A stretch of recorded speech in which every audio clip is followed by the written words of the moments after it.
Biarlah pagi hari ini kita berikan hadiah yang terindah buat dia. Pujian kita, persembahan penyembahan kita yang terbaik bagi dia pagi hari ini. Amin saudara. Haleluya. Kita akan bagi-bagi bersama-sama. Kita akan bersorak-sorai bersuka cita bagi dia. Kita berikan yang terbaik bagi Tuhan pagi hari ini.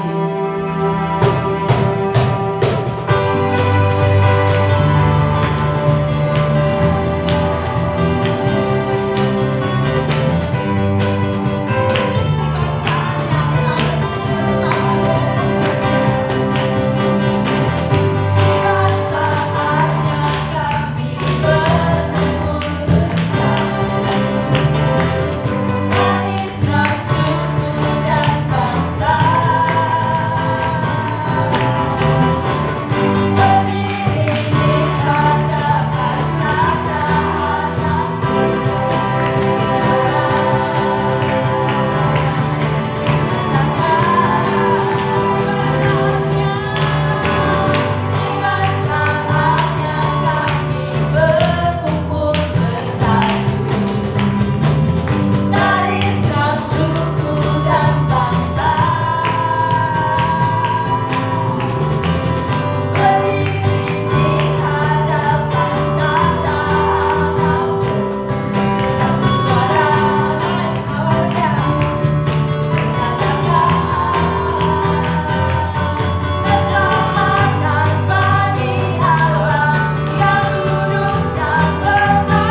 berikan kemuliaan bagi Tuhan yang lebih. Amin. Glory, berikan kemuliaan bagi Tuhan.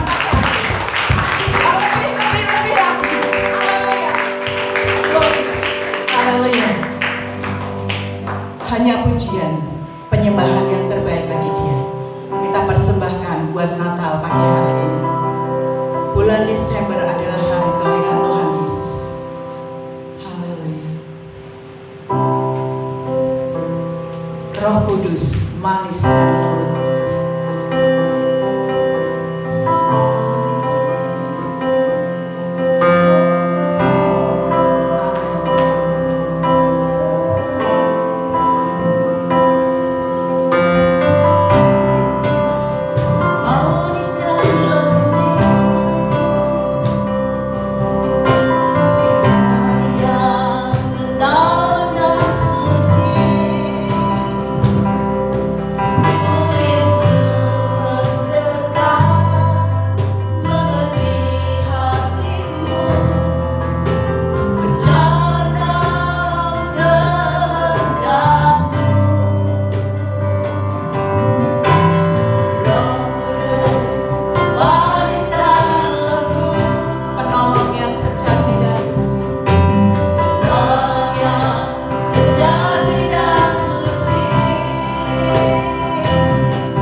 Biarlah hati ini akan selalu melekat kepadamu. Biarlah kasih kami akan selalu melekat kepadamu. Hidup kami akan selalu dekat denganmu Tuhan. Ini kerinduan kami. Kami percaya Kau hadir, Kau ada di tengah-tengah kami. Engkau sudah memberkati kami pagi hari ini. Kami bersyukur Engkau sungguh baik, Engkau teramat baik bagi kami. Terima kasih Bapa. Kami percaya pujian yang kami naikkan belum jadi dupa harum buat Engkau pagi hari ini. Terima kasih Tuhan, kalau sebentar kami akan memberikan persembahan buat Engkau. Biar Engkau menguduskan, Engkau menyucikan persembahan kami. Kami percaya Tuhan, berkat-Mu akan senantiasa mengiringi kehidupan kami. Dalam segala pekerjaan kami, dalam segala usaha kami. Kami percaya di dalam tangan kasih kuasa Tuhan. Karena kami percaya Engkau Allah sumber segala berkat yang akan memberkati kami. Terima kasih Bapa. Kami menyerahkan doa kami. Kami membawa persembahan kami pagi hari dalam tangan kasih kuasa Tuhan. Dalam satu nama, Tuhan Yesus, Allah yang hidup, Allah yang berkuasa. Haleluya. Amin. Kita akan berikan persembahan bagi Tuhan pagi hari ini.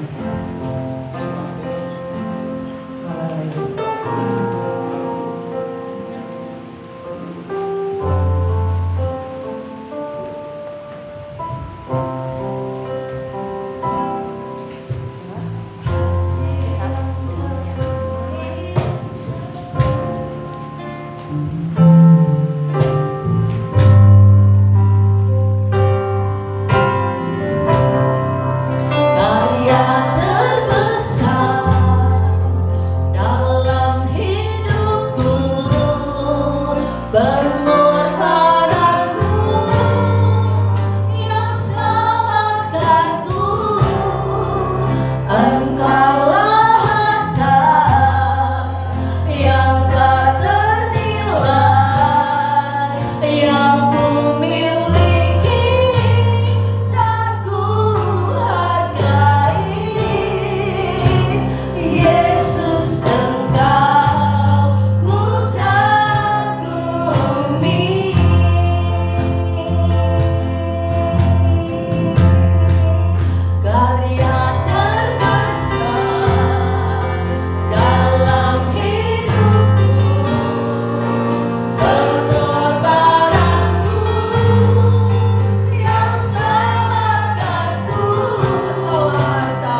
Setiap orang-orang yang percaya kepadamu selalu meninggikan Engkau, selalu memuji Engkau Tuhan, karena Engkau yang layak menerima pujian, hormat, syukur, dan kemuliaan daripada umat-Mu Tuhan. Engkau yang menciptakan dan menjadikan umat-Mu Tuhan. Karena itu biarlah pujian penyembahan yang kami naikkan hari ini, pujian penyembahan kami bagaikan dupa yang berbuah harum di hadapan-Mu dan menyukakan hati Bapa di surga. Sekarang kami akan mendengar kebenaran firman-Mu Tuhan. Berkata-katalah kepada kami, sampaikanlah isi hati-Mu, sampaikanlah perkataan-Mu, sampaikanlah apa yang menjadi kehendak-Mu Tuhan, sehingga kami boleh mengerti dan kami boleh hidup dalam kebenaran firman-Mu, dan kami boleh berjalan sesuai dengan kebenaran firman-Mu. Terima kasih Tuhan, Engkau sampaikan Tuhan. Ketika firman Allah disampaikan, kuasa Allah bekerja. Yang sakit Tuhan sembuhkan, yang lemah Tuhan kuatkan, yang ada dalam kesulitan Tuhan Engkau berikan jalan keluar, Engkau berikan solusi Tuhan, sehingga setiap kami, setiap umat-Mu Tuhan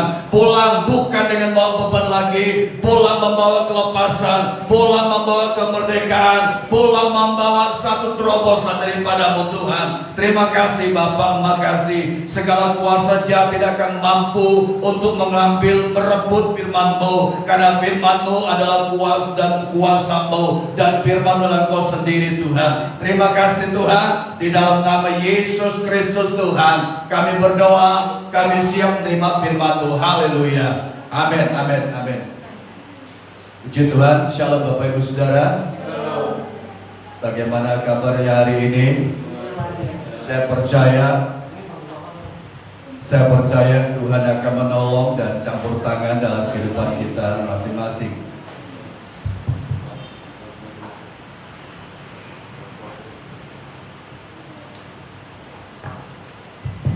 Ya, kita akan bersama-sama membuka firman Tuhan. Pagi hari ini kita akan membaca di dalam Injil Matius pasal yang ke-27 ayat yang ke-20. Injil Matius pasal yang ke-27 ayat yang ke-20, kita akan membaca kebenaran firman Tuhan ini. Saya percaya Tuhan akan berbicara untuk kita. Hari ini, tema hari ini adalah pesan Natal. Ada sebuah pesan yang Tuhan berikan kepada kita, dan tema sentral Natal tahun ini dari GBI Serpong itu temanya adalah Yesus Juru Selamat Dunia.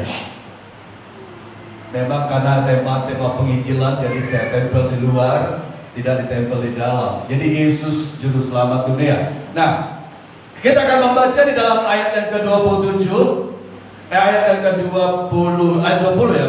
Matius pasal yang ke-27 ayat 20, kita akan membaca firman Tuhan ini. Kita akan membaca bersama-sama.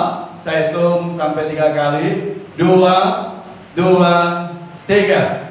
Tetapi oleh hasutan imam-imam kepala dan tua-tua, orang banyak bertekad untuk meminta supaya Barabas dibebaskan dan Yesus dihukum mati. Satu ayat lagi, Markus pasal yang ke-15 ayat yang ke-11. Markus pasal yang ke-15 ayat yang ke-11. Kita membaca ayat ini supaya kita lebih mengerti maksud Tuhan. Markus pasal yang ke-15 ayat yang ke-11, kita baca bersama-sama lagi. 2, 2, 3. Tetapi imam-imam kepala menghasut orang banyak untuk meminta supaya Barabaslah yang dibebaskannya bagi mereka. Saudara, kita melihat ada kata di sini yang perlu kita garis bawahi adalah kata menghasut. Jadi ada dua tadi, kalau kita baca cukup banyak dalam Alkitab kata ini, kata menghasut, menghasut, menghasut. Nah, pesan Natal hari ini adalah kalau kita melihat bahayanya dari menghasut. Bulan ini adalah bulan Desember. Kalau kita melihat mulai dari Januari sampai pada Desember, kalau kita membaca atau kita melihat di media, di medsos itu banyak kali kita menemukan hasutan-hasutan, ya. Bahkan kalau kita perhatikan hari-hari ini cukup membuat kita tercengang-cengang, sehingga terjadi hasutan-hasutan di sana sini.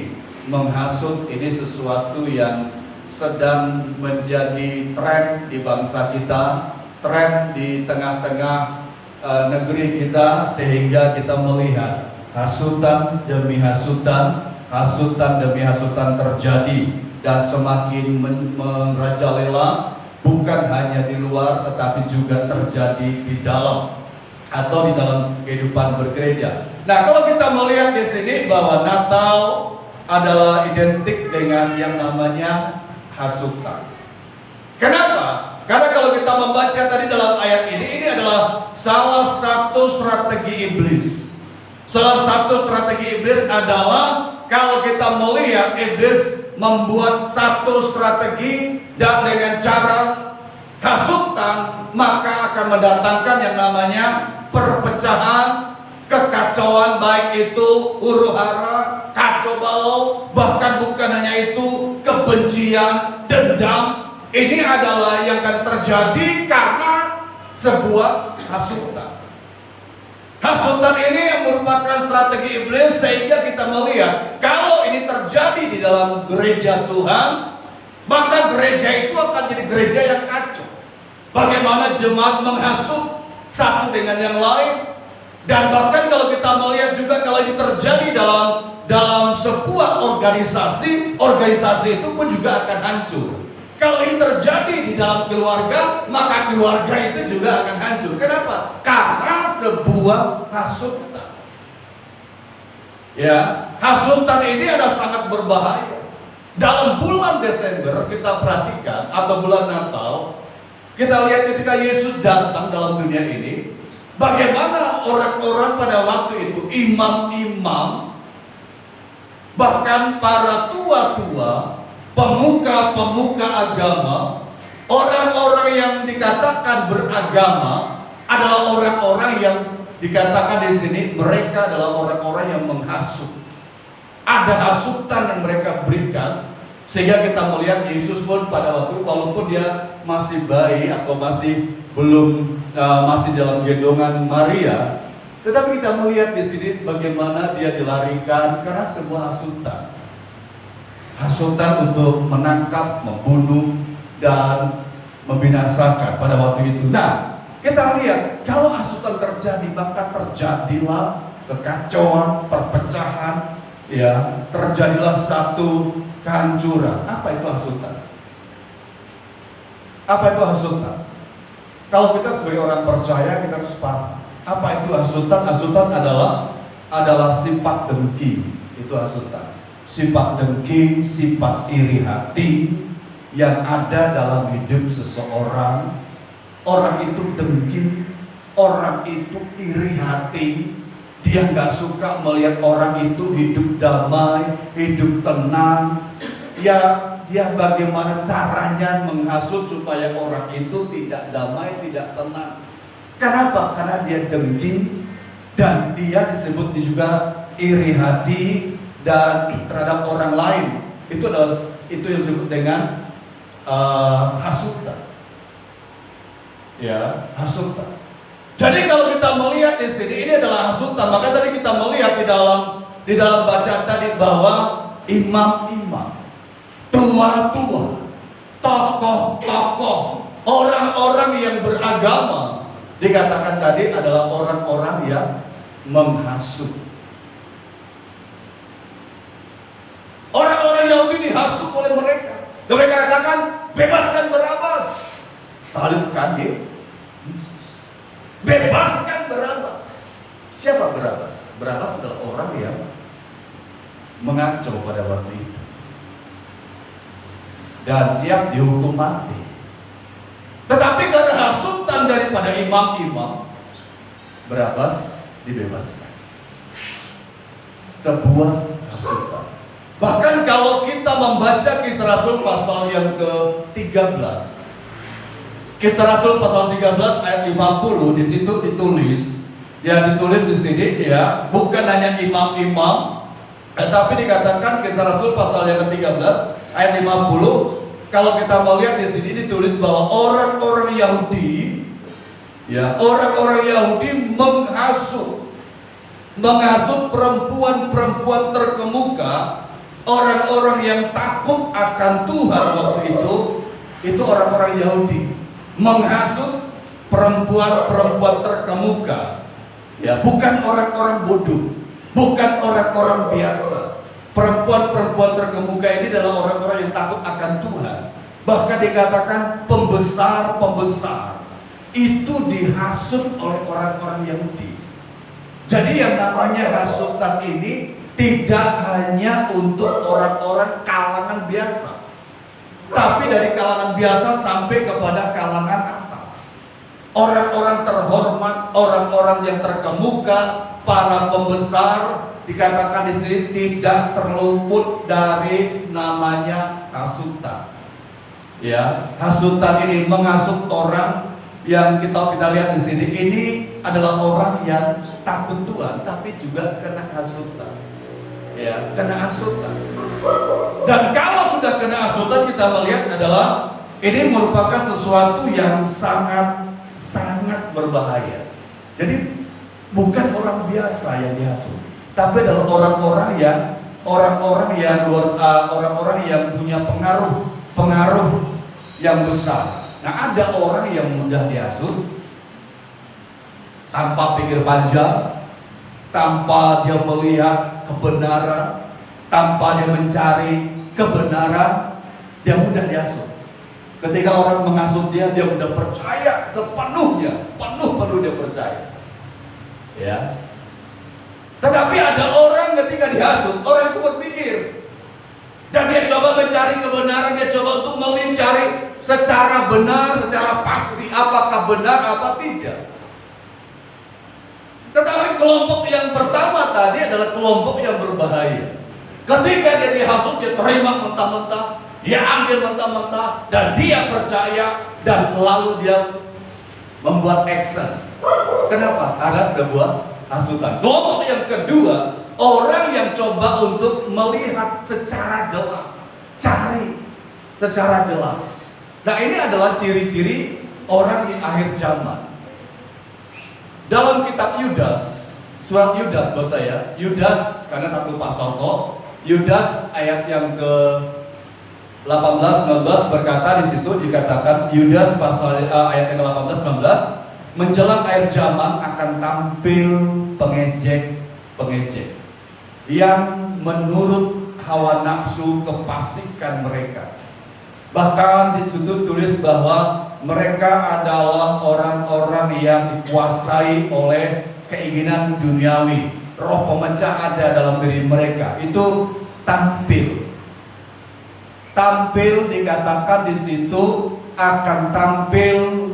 Kalau ditulis tampil sebuah atau tampil di orang-orang yang dikuasai oleh hal-hal yang sangat menyakitkan Tuhan. Karena kalau kita melihat di sini bahwa tampil orang-orang akhir zaman akan tampil pengejek, yang mengejek, menghasut orang lain.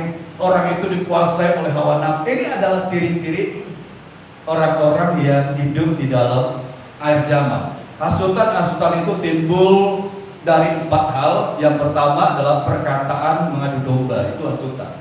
Jadi kata-kata yang mengadu domba.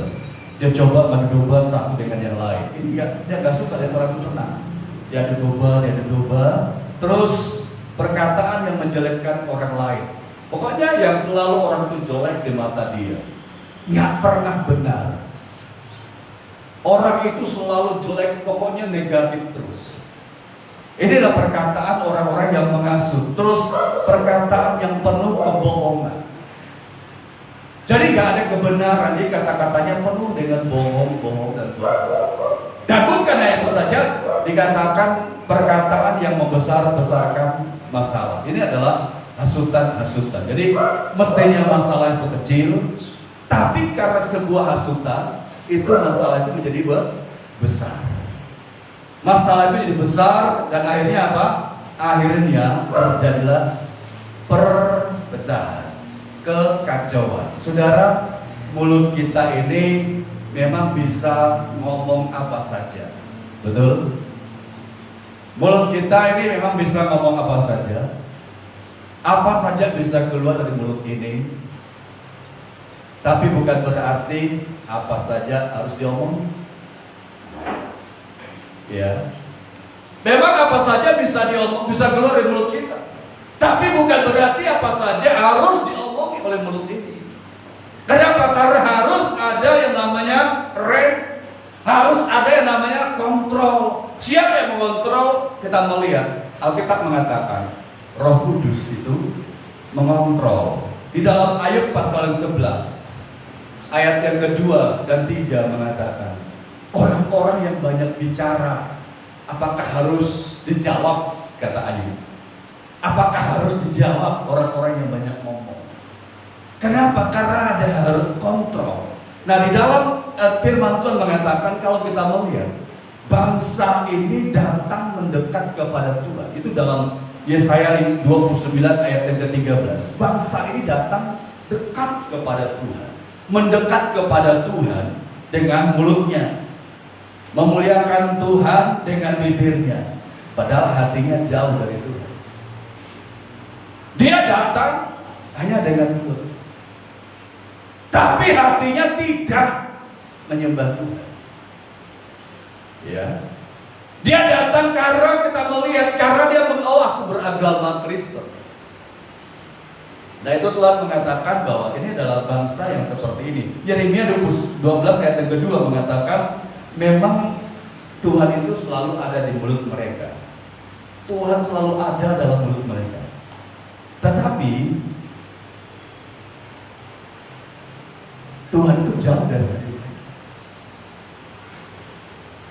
Jadi kalau kita perhatikan di sini bahwa orang-orang yang suka menghasut, orang-orang yang kena hasut adalah orang-orang yang sama-sama menjadi korban.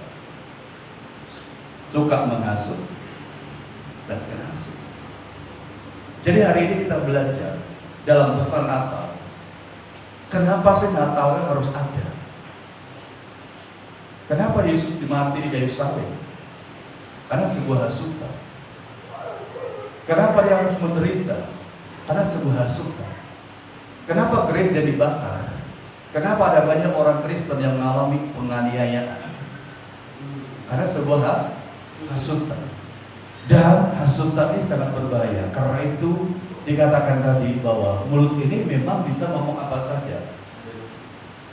Segala macam bisa keluar dari mulut ini, tetapi bukan berarti apa saja diomongin. Nah, bagaimanakah mulut orang benar? Bagaimanakah mulut orang Kristen? Di dalam Amsal pasal yang ke-10 ayat yang ke-31 dan 32, di mana mulut orang Kristen itu? Apakah mulut orang Kristen itu adalah mulut yang asal bicara, asal ngomong? Amsal 10 ayat 31 dan 32 mengatakan, mulut orang benar dikatakan apa? Mengeluarkan apa? Hikmat. Bagaimanakah mulut orang benar? Dikatakan di sini, mulut orang benar mengeluarkan hikmat. Kata-katanya kata-kata yang ada hikmatnya. Bibir orang benar, ayat 32, bibir orang benar itu tahu akan hal-hal yang menyenangkan. Ngerti, tahu dia. Kenapa? Karena dia adalah orang yang hidup dalam kebenaran. Ini adalah yang disebut orang-orang yang mengasihi Tuhan. Nah, mulut orang benar seperti itu. Dikatakan Amsal 10 ayat 11 mengatakan, mulut orang benar itu, Amsal 10 ayat 11, mulut orang benar itu adalah sumber apa? Sumber apa mulut orang benar? Amsal pasal yang ke-10 ayat 11, mulut orang benar adalah apa? Sumber, bukan sumber bencana, bukan sumber kehancuran, tapi apa? Sumber kehidupan. Memberi kehidupan artinya memberikan sebuah kekuatan, bukan menghancurkan atau meruntuhkan orang itu. Tapi mulut orang benar seperti itu. Alkitab mengatakan seperti itu, karena itu Amsal 13 ayat 3 juga menulis hal yang sama. Siapa yang menjaga mulutnya, ia memelihara nyawanya. Amsal 13 ayat 3. Siapa menjaga mulut berarti dia memelihara nyawanya. Kan sekarang kita lihat banyak orang karena mulutnya dia jadi orang yang hancur. Karena mulutnya yang tadi gak dijaga, dia jadi orang yang tidak karu-karuan. Karena itu kita perhatikan dalam bulan Natal ini, pesan Natal adalah bagaimana kita menjaga, bagaimana mulut kita ini supaya bisa menjadi sumber kehidupan, memberi kesegaran, memberi kehidupan, menguatkan orang lain satu dengan yang lain. Yang tidak beribadah kita ingatkan, ayo ibadah. Ya, sekalipun ditolak, sekalipun dianggap oh menjadi pendeta ya, tetap ajak dia. Kenapa? Memberikan kehidupan, menguatkan dia, membawa dia dekat dengan Tuhan. Amin.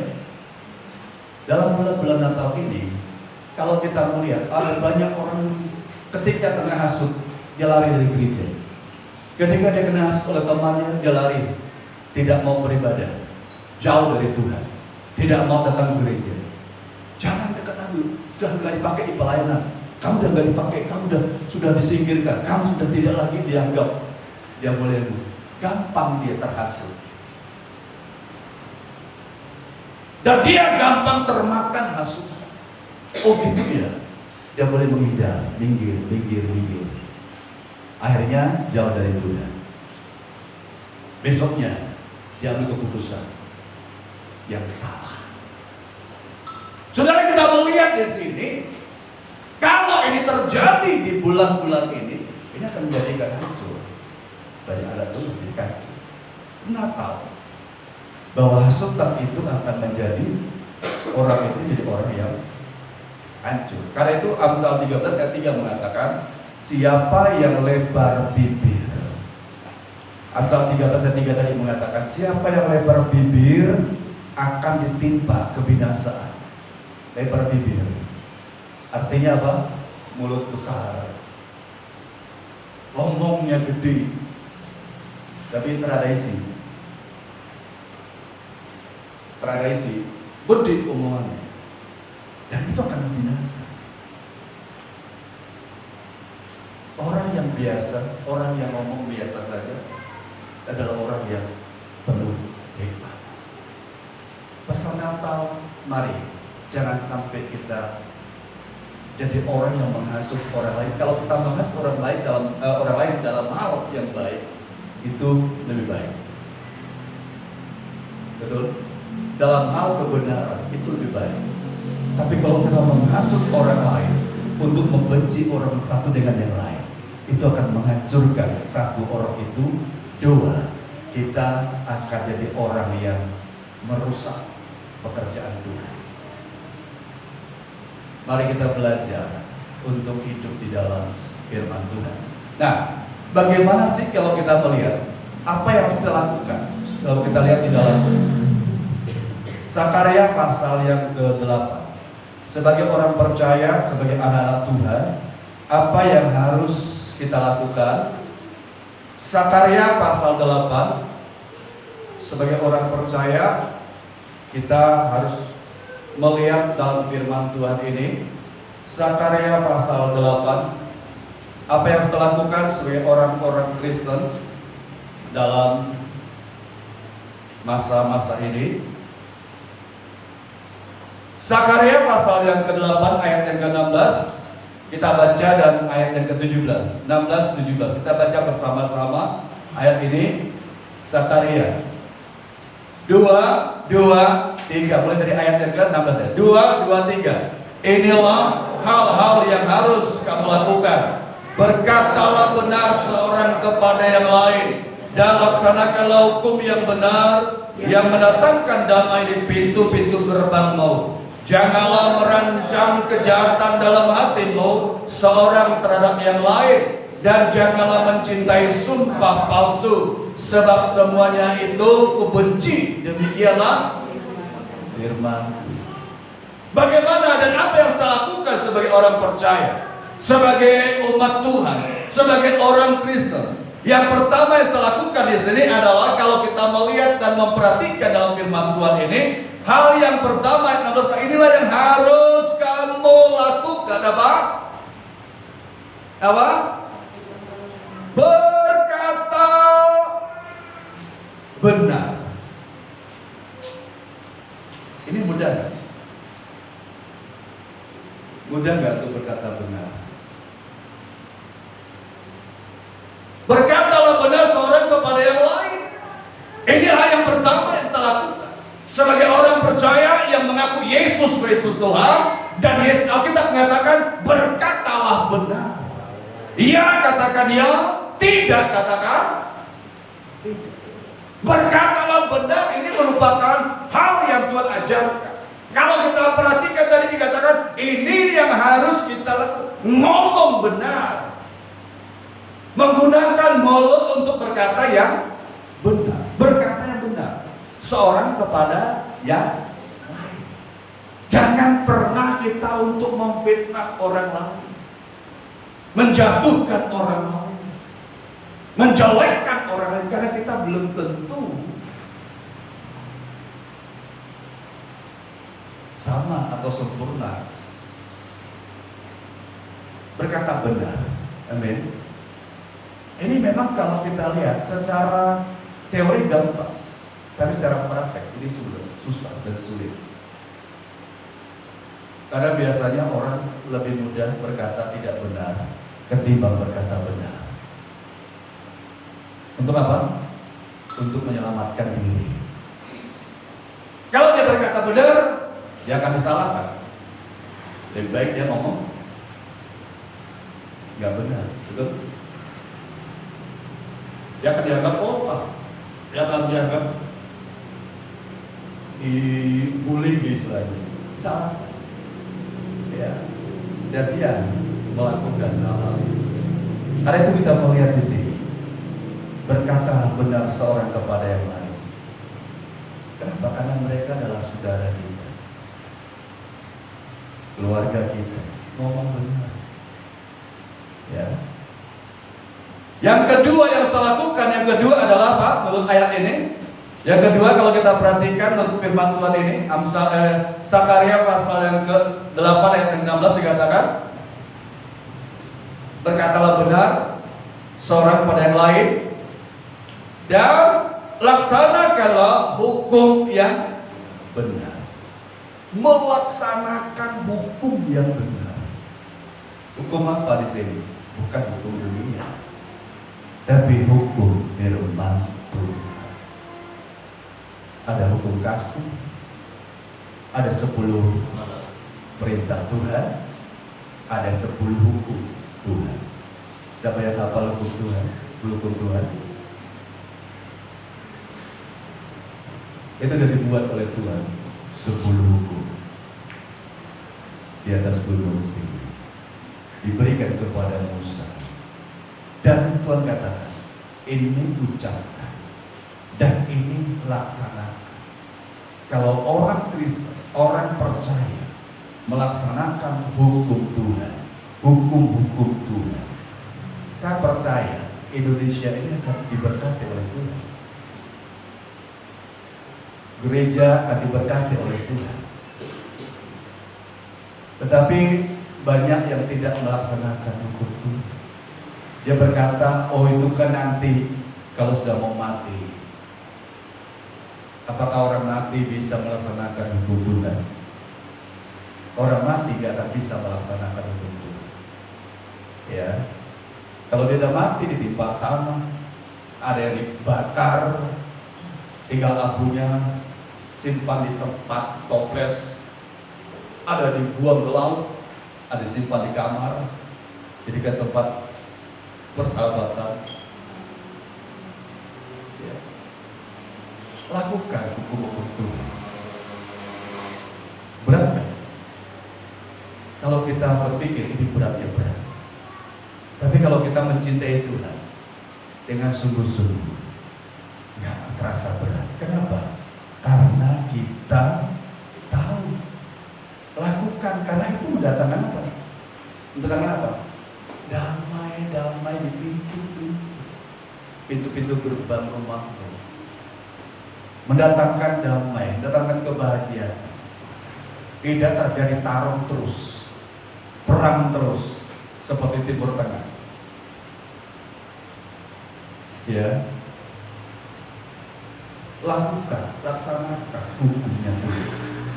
Kalau kita melakukan dan melaksanakan hukum Tuhan, kita katakan di sini akan ada damai. Ada damai di pintu-pintu gerbang, mendatangkan damai. Pintu-pintu rumah, gerbang rumah, ada damai.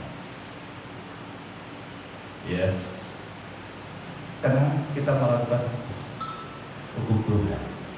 Tapi kalau kita nggak melakukan hukum Tuhan, bukan damai, tapi justru kehancuran. Terus ayat 16 tadi, ayat 17 dikatakan di sini, janganlah merancang kejahatan dalam hatimu seorang terhadap yang lain, dan janganlah mencintai sumpah palsu. Gitu.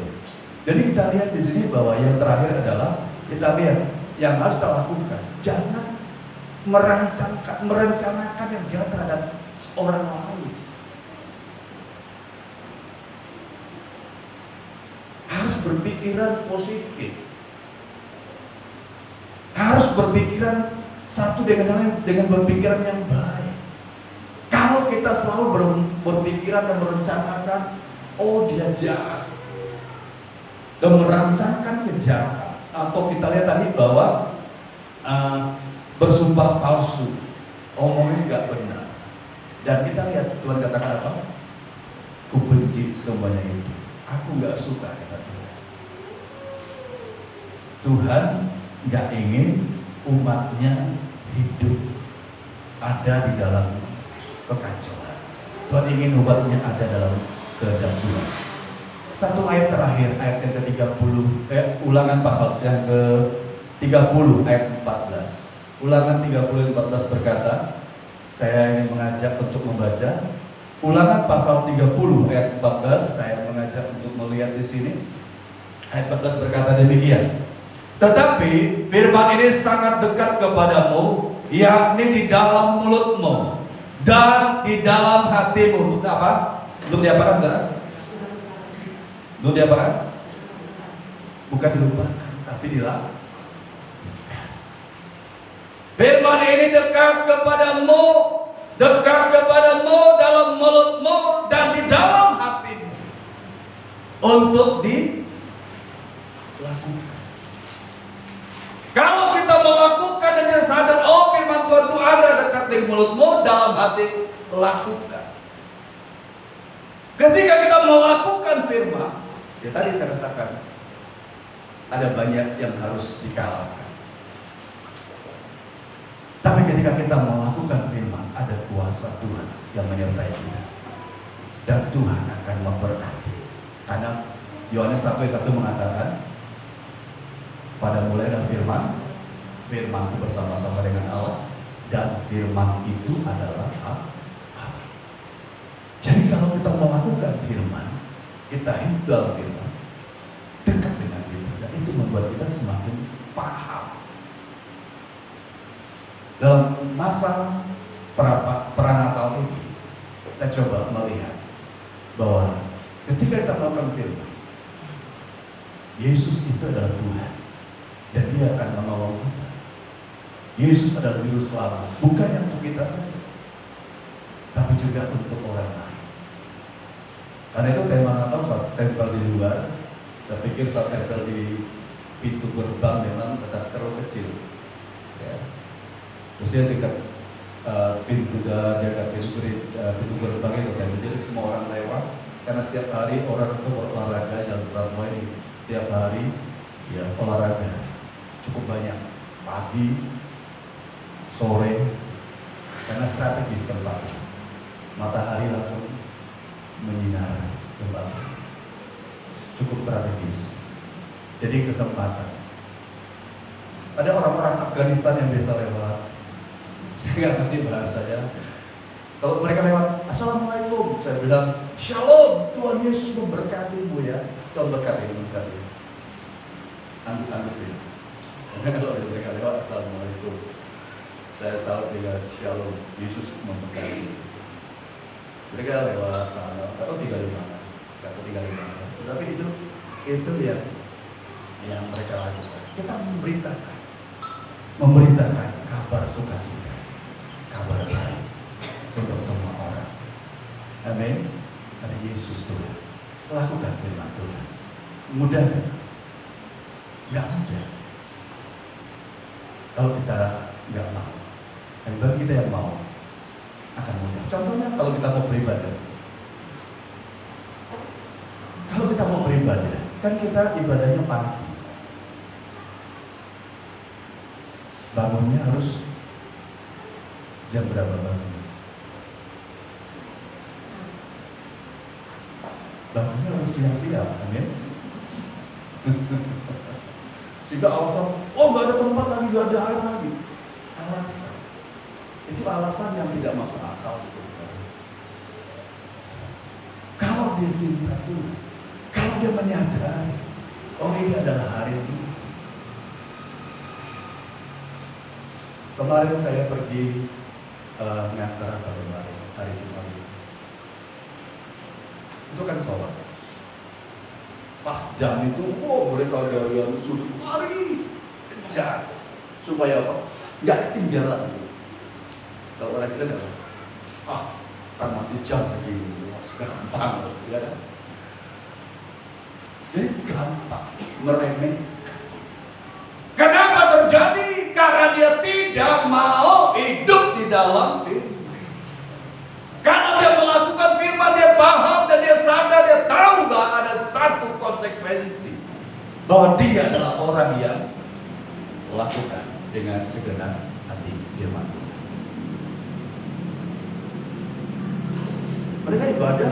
Mereka ibadah bahwa harus sendiri, ya kan? Untuk Natal besok, beberapa gereja menyarankan harus daftar dulu. Kalau bagi orang yang tidak cinta Tuhan, Allah buat apa daftar-daftar? orang ibadah Natal juga orang atean, gitu. Orang ibadah Natal juga kayak apa? Nggak usah pakai daftar-daftar. Kita tanggal 24, 25, 31. Kita masih bisa. Saya tadi ditanya sama Kapolsek Semarang Barat. Oh iya, bilang tanggal 10. Jadi kita melihat di sini, kalau orang yang paham, mengerti, ada firman Allah dan kebenaran firman ini menjadi kekuatan dia, dia lakukan. Kalau dia gak cinta Tuhan, tadi saya katakan, ya buat apa? Apalagi Natal tahun ini kan berbeda dengan Natal tahun-tahun sebelumnya. Kalau Natal tahun sebelumnya kan mulai Desember udah mulai perayaan Natal, gedung-gedung itu udah disewa, gedung-gedung, swalayan udah disewa, artis-artis jadi laris, ya mulailah nego, mulai dari sekian nego, dan sekarang berbeda, nggak bisa, harus dibatasi, jumlah dibatasi, ya. Jam sekian dibatasi. Kalau orang tadi saya katakan cinta kepada Tuhan, mengasihi Tuhan dengan sungguh-sungguh, hidup Kristennya itu hidup Kristen yang benar-benar Kristen, bukan tengkris, tapi benar-benar Kristen, maka dia akan paham, oh iya, untuk keselamatan saya, keselamatan orang lain, ya. Sehingga tidak bergegas langsung rekreasi, ya. Dia cari Tuhan dulu, dia ikut Tuhan dulu, dia sembah Tuhan dulu, maka akan terjadilah lawatan Allah dalam hidup dia. Natal yang tahun ini di masa pandemi sulit memang, tetapi kita coba lakukan, jalani dengan cinta kepada Tuhan, maka itu akan berkesan dulu. Misalnya pada masa pandemi perayaan Natal sederhana, tetapi saya datang dan membawa hikmat bagi saya, membawa sesuatu bagi saya dan keluarga. Pasti akan membawa hikmat bagi kita. Amin. Ada hal luar biasa. Tetap jadi berkat.